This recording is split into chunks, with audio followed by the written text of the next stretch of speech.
Section 1. You will hear a woman telephoning a tourist office to ask about free activities. First, you have some time to look at questions 1 to 6.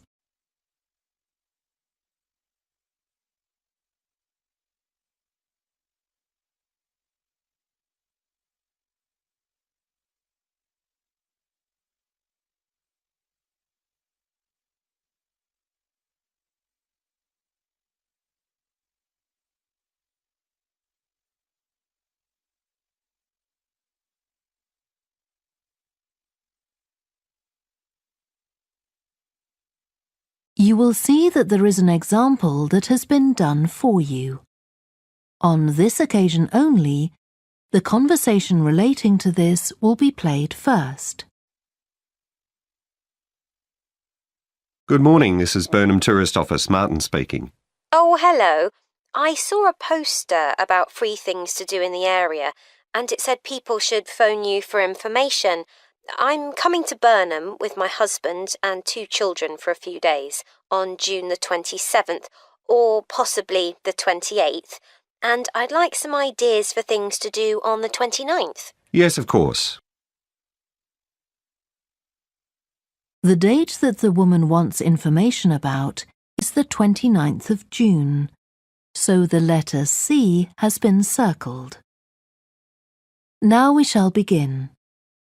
You should answer the questions as you listen because you will not hear the recording a second time. Listen carefully and answer questions 1 to 6. Good morning, this is Burnham Tourist Office, Martin speaking. Oh, hello. I saw a poster about free things to do in the area, and it said people should phone you for information. I'm coming to Burnham with my husband and 2 children for a few days on June the 27th, or possibly the 28th, and I'd like some ideas for things to do on the 29th. Yes, of course. OK. Then let's start with a couple of events especially for children. The art gallery is holding an event called Family Welcome that day, when there are activities and trails to use throughout the gallery. That sounds interesting. What time does it start? The gallery opens at 10 and the Family Welcome event runs from 10:30 until 2 o'clock. The gallery stays open until 5, and several times during the day they're going to show a short film that the gallery has produced. It demonstrates how ceramics are made, and there'll be equipment and materials for children to have a go themselves. Last time they ran the event there was a film about painting, which went down very well with the children, and they're now working on one about sculpture. I like the sound of that. And what other events happen in Burnham? Well, do you all enjoy listening to music? Oh, yes. Well, there are several free concerts taking place at different times, 1 or 2 in the morning, the majority at lunchtime and a couple in the evening, and they range from pop music to Latin American. The Latin American could be fun. What time is that? It's being repeated several times in different places. They're performing in the Central Library at 1 o'clock, then at 4 it's in the City Museum, and in the evening at 7:30 there's a longer concert in the theatre. Right. I'll suggest that to the rest of the family. Something else you might be interested in is the boat race along the river. Oh, yes. Do tell me about that. The race starts at Offord Marina to the north of Burnham and goes as far as Summer Pool. The best place to watch it from is Charlesworth Bridge, though that does get rather crowded. And who's taking part? Well, local boat clubs, but the standard is very high. One of them came first in the West of England Regional Championship in May this year. It was the first time a team from Burnham has won. It means that next year they'll be representing the region in the National Championship. Before you hear the rest of the conversation, you have some time to look at questions 7 to 10.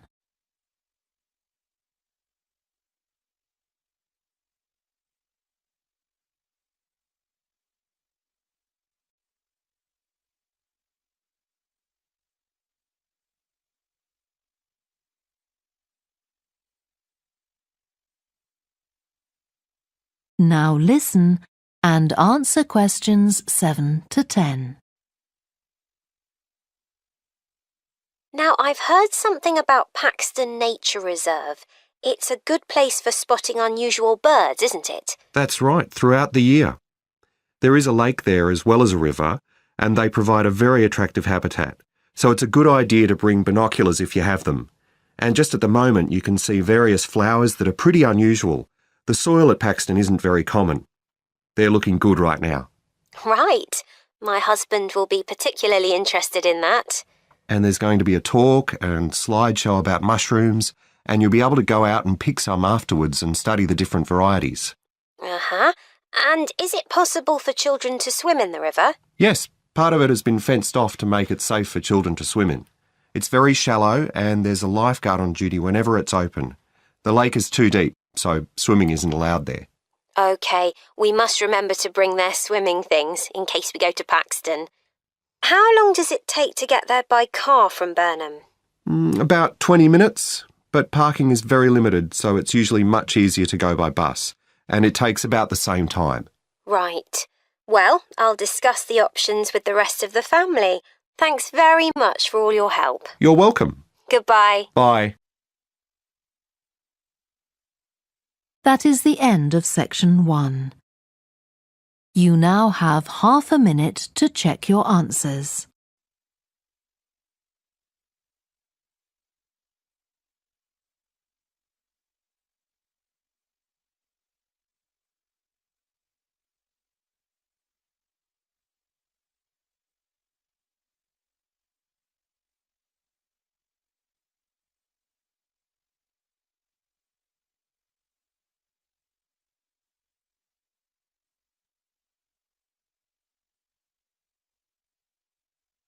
Now turn to section 2.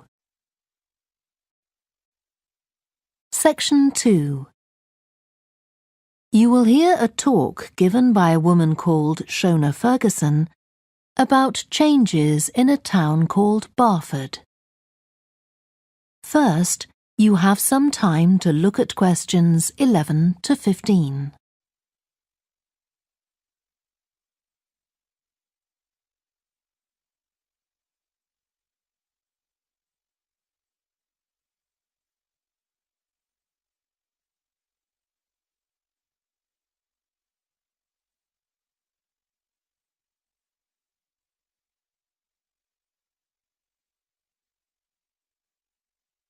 Now listen carefully and answer questions 11 to 15. First of all, let me thank you all for coming to this public meeting to discuss the future of our town. Our first speaker is Shona Ferguson from Barford Town Council. Shona. Thank you. First, I'll briefly give you some background information. Then I'll be asking you for your comments on developments in the town. Well, as you don't need me to tell you, Barford has changed a great deal in the last 50 years. These are some of the main changes. 50 years ago, buses linked virtually every part of the town and the neighbouring towns and villages. Most people used them frequently, but not now, because the bus companies concentrate on just the routes that attract most passengers. So parts of the town are no longer served by buses. Even replacing old, uncomfortable buses with smart new ones has had little impact on passenger numbers. It's sometimes said that bus fares are too high, but in relation to average incomes, fares are not much higher than they were 50 years ago. Changes in the road network are affecting the town. The centre was recently closed to traffic on a trial basis, making it much safer for pedestrians. The impact of this is being measured. The new cycle paths separating bikes from cars in most main roads are being used far more than was expected, reducing traffic and improving air quality. And although the council's attempts to have a bypass constructed have failed, we haven't given up hope of persuading the government to change its mind. Shopping in the town centre has changed over the years. Many of us can remember when the town was crowded with people going shopping. Numbers have been falling for several years, despite efforts to attract shoppers, for instance by opening new car parks. Some people combine shopping with visits to the town's restaurants and cafes. Most shops are small, independent stores, which is good, but many people prefer to use supermarkets and department stores in nearby large towns, as there are so few well-known chain stores here. Turning now to medical facilities. The town is served by family doctors in several medical practices, fewer than 50 years ago, but each catering for far more patients. Our hospital closed 15 years ago, which means journeys to other towns are unavoidable. On the other hand, there are more dentists than there used to be. Employment patterns have changed along with almost everything else. The number of schools and colleges has increased, making that the main employment sector. Services such as website design and accountancy have grown in importance, and surprisingly perhaps, manufacturing hasn't seen the decline that has affected it in other parts of the country. Before you hear the rest of the talk, you have some time to look at questions 16 to 20.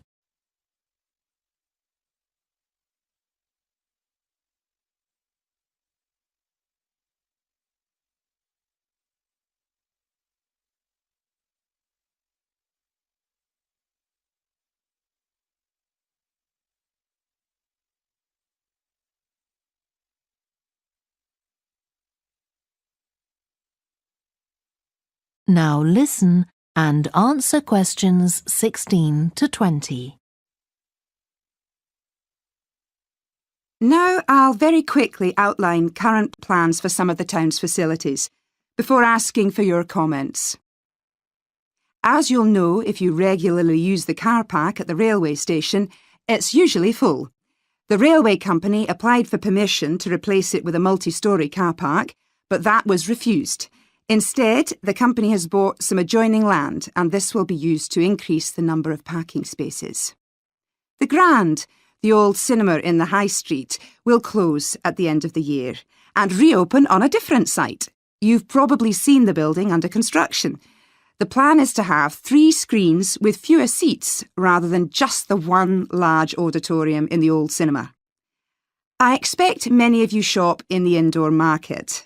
It's become more and more shabby looking, and because of fears about safety, it was threatened with demolition. The good news is that it will close for 6 weeks to be made safe and redecorated, and the improved building will open in July. Lots of people use the library, including school and college students who go there to study.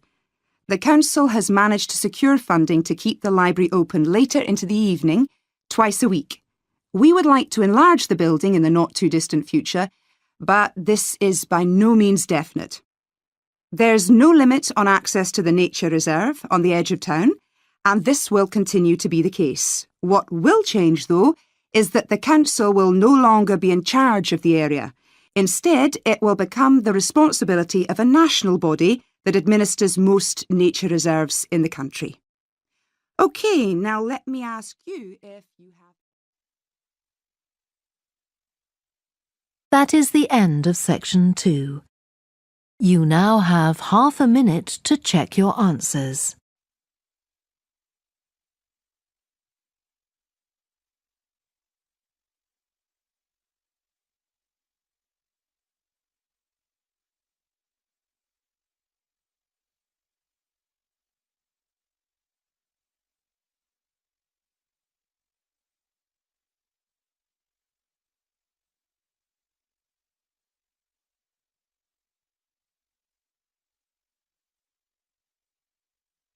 Now turn to section 3. Section 3. You will hear 2 students called Helen and Jeremy, who are studying creative writing, discussing a project for their course which involves writing and illustrating stories for children. First, you have some time to look at questions 21 to 26.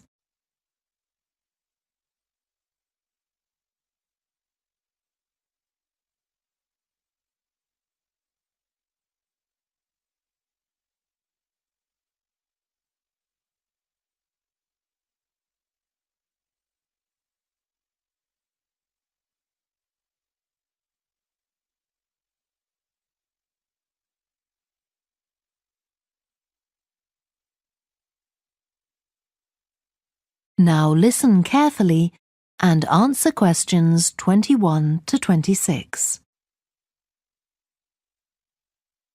Hello, Helen. Sorry I'm late. Hi, Jeremy, no problem.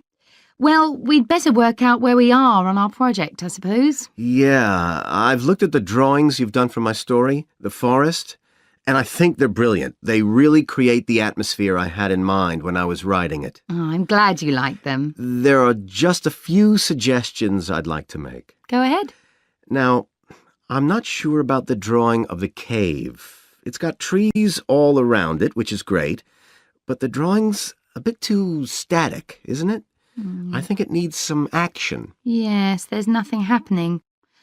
Perhaps I should add the boy, Malcolm, isn't it? He would be walking up to it. Yes, let's have Malcolm in the drawing. And what about putting in a tiger? The one that he makes friends with a bit later. Maybe it could be sitting under a tree, washing itself. And the tiger stops in the middle of what it's doing when it sees Malcolm walking past. That's a good idea. OK, I'll have a go at that. Then there's the drawing of the crowd of men and women dancing. They're just outside the forest, and there's a lot going on. That's right. You wanted them to be watching a carnival procession, but I thought it would be too crowded. Do you think it works like this? Yes, I like what you've done. The only thing is, could you add Malcolm to it without changing what's already there? What about having him sitting on the tree trunk on the right of the picture? Yes, that would be fine. And do you want him watching the other people? No, he's been left out of all the fun, so I'd like him to be crying. That'll contrast nicely with the next picture where he's laughing at the clowns in the carnival. Right, I'll do that. And then the drawing of the people ice skating in the forest. I wasn't too happy with that one. Because they're supposed to be skating on grass, aren't they? That's right, and it's frozen over. At the moment, it doesn't look quite right. I see what you mean. I'll have another go at that. And I like the wool hats they're wearing. Maybe you could give each of them a scarf as well? Yeah, that's easy enough. They can be streaming out behind the people to suggest they're skating really fast. Great. Well, that's all on the drawings. Right. So you finish writing your story and I just need to finish illustrating it, and my story and your drawings are done. Before you hear the rest of the discussion, you have some time to look at questions 27 to 30.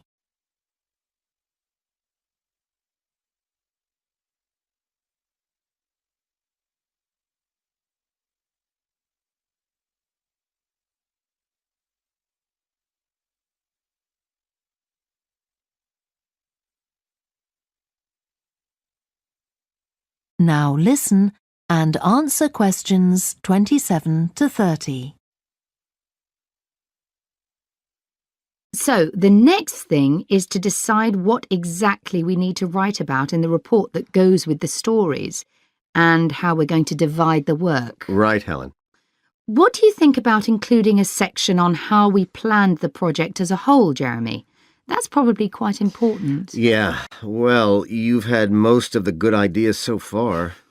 How do you feel about drafting something?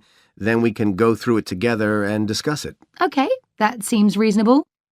And I could include something on how we came up with the ideas for our two stories, couldn't I? Well, I've started writing something about that, so why don't you do the same and we can include the two things? Right. So what about our interpretation of the stories? Do we need to write about what we think they show, like the value of helping other people or that sort of thing? That's going to come up later, isn't it? I think everyone in the class is going to read each other's stories and come up with their own interpretations, which we're going to discuss. Oh, I missed that. So it isn't going to be part of the report at all? No. But we need to write about the illustrations because they're an essential element of children's experience of reading the stories. It's probably easiest for you to write that section, as you know more about drawing than I do. Maybe, but I find it quite hard to write about. I'd be happier if you did it. Okay. So when do you think we can get this ready? That is the end of section 3. You now have half a minute to check your answers.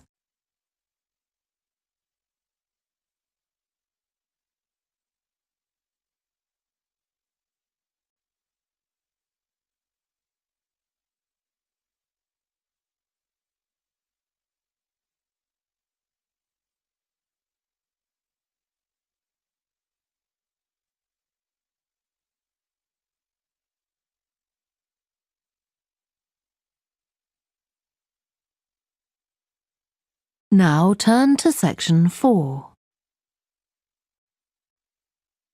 Section 4. You will hear part of a lecture to business students about the use of one particular type of research known as ethnography. First, you have some time to look at questions 31 to 40.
Now listen carefully and answer questions 31 to 40. So, what I'm going to talk about to you today is something called ethnography. This is a type of research aimed at exploring the way human cultures work. It was first developed for use in anthropology, and it's also been used in sociology and communication studies. So, what's it got to do with business, you may ask? Well, businesses are finding that ethnography can offer them deeper insight into the possible needs of customers, either present or future, as well as providing valuable information about their attitudes towards existing products. And ethnography can also help companies to design new products or services that customers really want.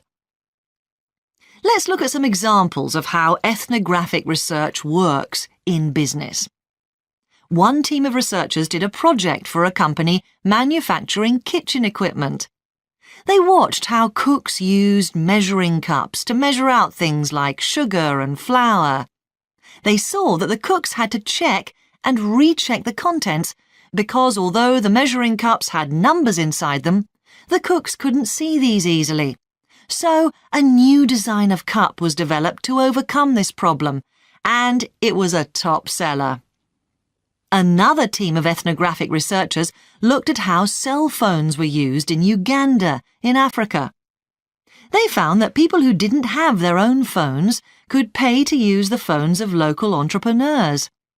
Because these customers paid in advance for their calls, they were eager to know how much time they'd spent on the call so far.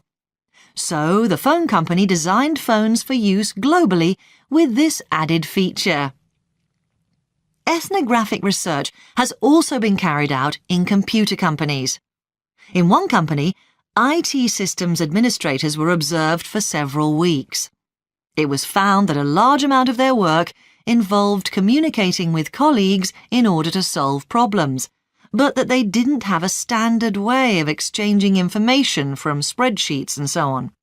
So, the team came up with an idea for software that would help them to do this.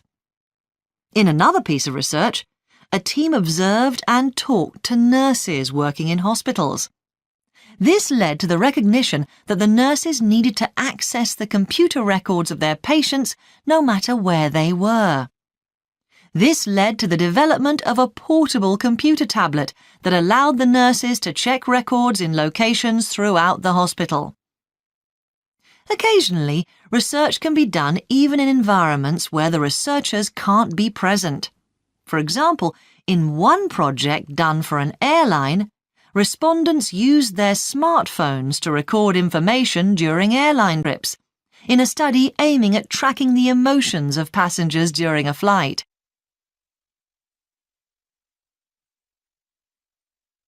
So, what makes studies like these different from ordinary research?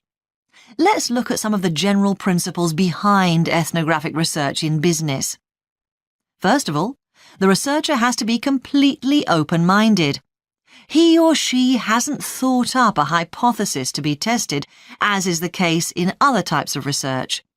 Instead, they wait for the participants in the research to inform them. As far as choosing the participants themselves is concerned, that's not really all that different from ordinary research.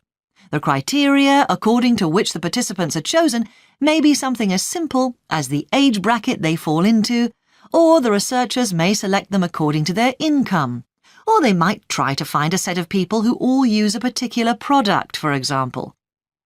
But it's absolutely crucial to recruit the right people as participants.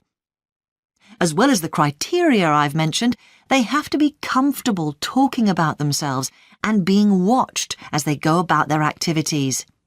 Actually, most researchers say that people open up pretty easily, maybe because they're often in their own home or workplace.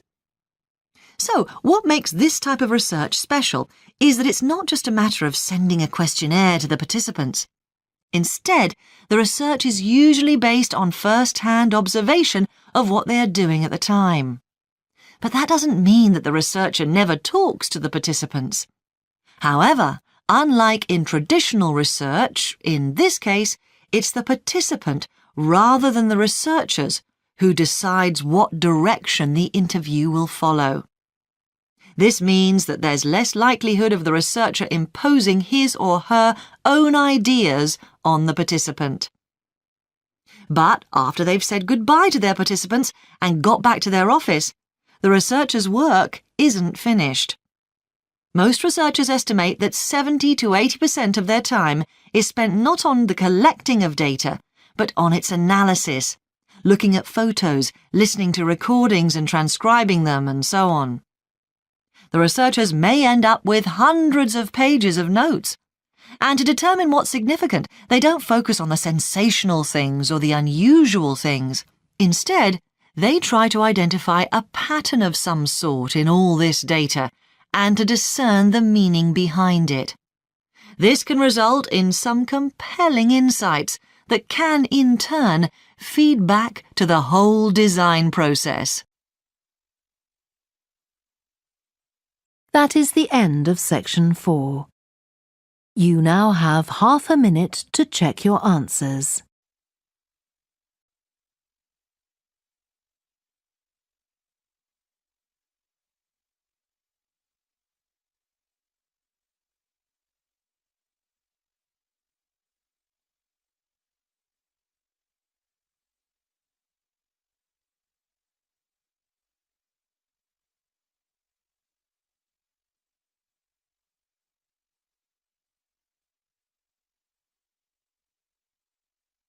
That is the end of the listening test. You now have 10 minutes to transfer your answers to the answer sheet. Please stop writing and wait for your question booklet to be collected.